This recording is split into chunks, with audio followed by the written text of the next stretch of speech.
Bom, de um ponto de vista geral, eu acho que vale a pena fazer essa explicação aqui hoje. Nós temos que fazer uma grande discussão sobre as eleições, coisa que ninguém faz, né? O hábito da esquerda é assim: nossa, eleições, vamos lá, vamos concorrer, vamos...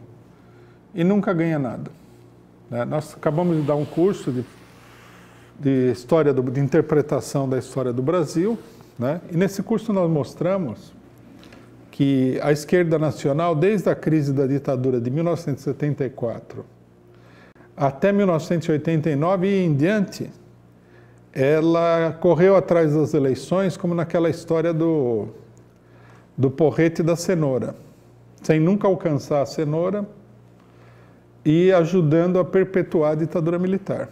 Então, em 74, teve eleições e a ditadura militar perdeu.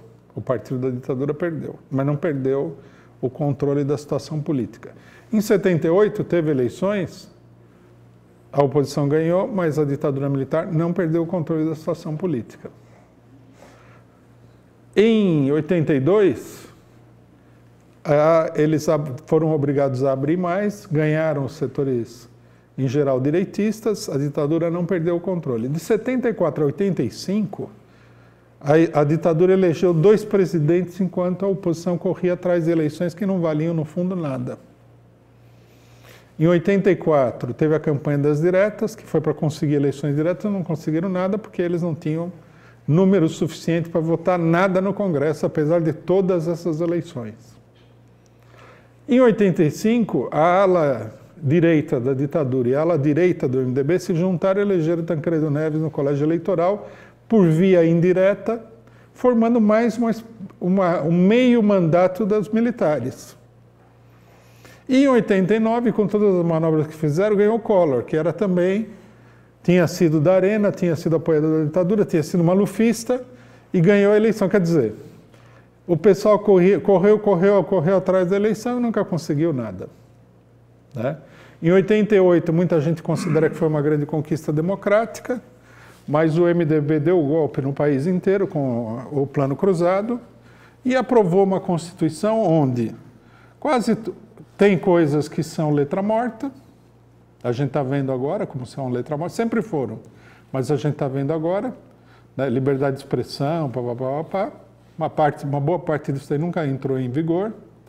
Outras coisas não foram nem consideradas, redução da jornada de trabalho e tal, coisas que diziam respeito ao movimento operário. O que sim vigora é o poder das Forças Armadas de intervir, que a gente vê que é usado com a maior liberalidade. Então, a esquerda ela tem esse negócio, né?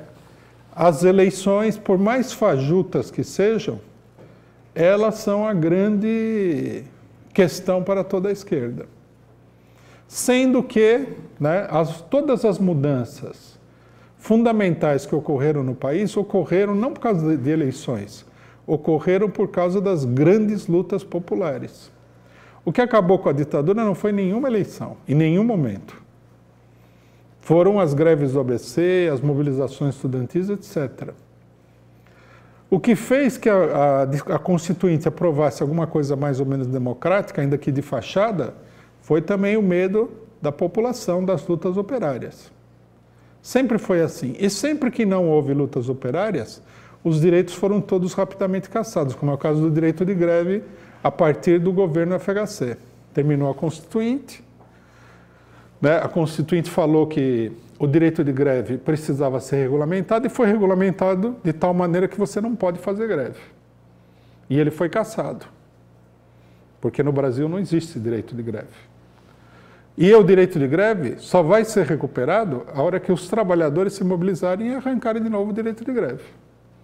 Então, quer dizer, a questão das eleições, como fonte de poder, de mudança, de transformação social, de transformação política, é muito pouca coisa, é quase nada, é uma miragem, é uma ilusão.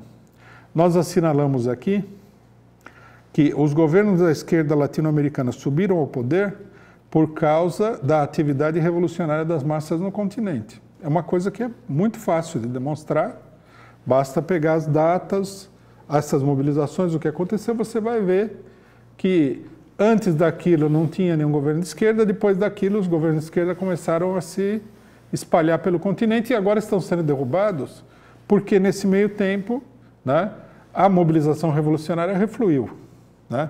Não vou entrar aqui em cada um dos detalhes disso, que a gente tem falado muito disso, mas só para lembrar.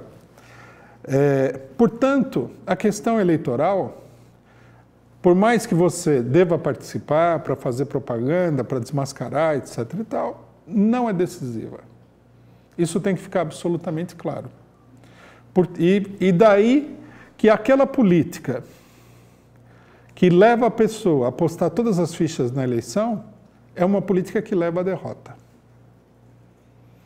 Né? Veja o caso do Lula. O Lula teria condições de ganhar as eleições. Mas aí o que acontece? Ele é processado, ele é condenado, ele é preso, os direitos políticos são cassados. Aí a hora que ele começa, ele lança a candidatura dele, ele teria condições de concorrer, começam aquelas maracutaias pequenininhas do TSE, daqui a pouco entra a Raquel Dodge aí com alguma coisa, a Raquel Dodge, como todo mundo sabe, casada nos Estados Unidos e tal. Entra o STF, o Luiz Fux, inventa uma lei, inventa um regulamento, inventa não sei o que, inventa não sei o que lá, e pronto, né? Você, por dentro das instituições, mesmo que você tenha, como o PT tem, dezenas de deputados, você é totalmente impotente para mudar a situação. Resta aí o quê? Mudar a situação pela ação das massas. O PT ele só não foi colocado na ilegalidade, ele só não foi completamente esmagado pela direita até agora, porque ele tem um apoio grande das massas. Porque se ele não tivesse esse apoio, ele teria sido esmagado que nem uma pulga. Né? É preciso entender essa relação, né? E encaminhar a política de acordo com essa compreensão.